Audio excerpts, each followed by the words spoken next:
कभी कभी इतिहास सिर्फ बीते समय की बात नहीं होता। वह एक सांस लेता हुआ सत्य होता है जो तब प्रकट होता है जब कोई उसे पुकारता है। आरव ने कालगर्भ का पहला द्वार खोलकर समय के संतुलन को छुआ था, लेकिन अब समय फिर बेचैन था। उसकी लहरें फिर किसी की आत्मा को बुला रही थीं। दिल्ली विश्वविद्यालय के इतिहास विभाग में सुबह की घंटी बज चुकी थी। प्रोफेसर मीरा रावत, जो भारतीय सभ्यताओं की विशेषज्ञ थीं, अपने कमरे में आईं तो उनकी मेज पर एक पार्सल रखा था।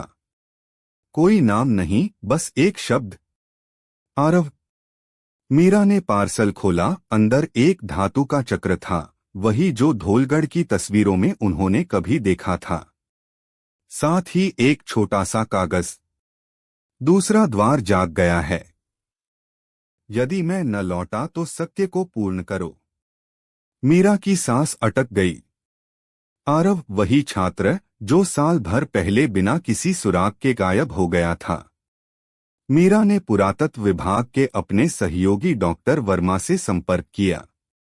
दोनों ने उस चक्र को स्कैन किया जिसमें हल्के हल्के चुंबकीय चिन्ह थे, मानो किसी दिशा की ओर संकेत कर रहे हों। मीरा बोली, देखो वर्मा, यह उत्तर दिशा में किसी प्राचीन संरचना की ओर इशारा कर रहा है। उत्तर में मतलब हिमालय की ओर, शायद, या फिर काशी, जहां समय और मृत्यु दोनों का रहस्य कहा जाता है। अचानक स्क्रीन पर एक शब्द उभरा, वाराणसी, समय का केंद्र। मीरा का दिल धड़क उठा।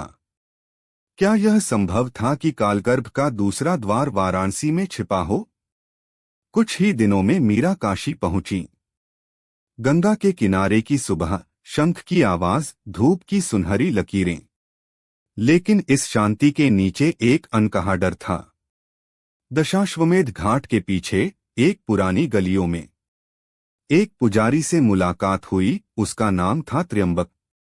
वो बूढ़ा था, लेकिन आंखों में चमक थी जैसे वो बहुत कुछ जानता हो। मीरा ने चक्र दिखाया। त्र्यंबक चुप रहा, फिर धीमे स्वर में बोला, यह वही यंत्र है जो काल को जगाता है। पहला द्वार रेगिस्तान में खुला था, वहां समय रुका। दूसरा द्वार यहां है, जहां समय बहता है। लेकिन बेटी, इसे खोलने वाला शायद फिर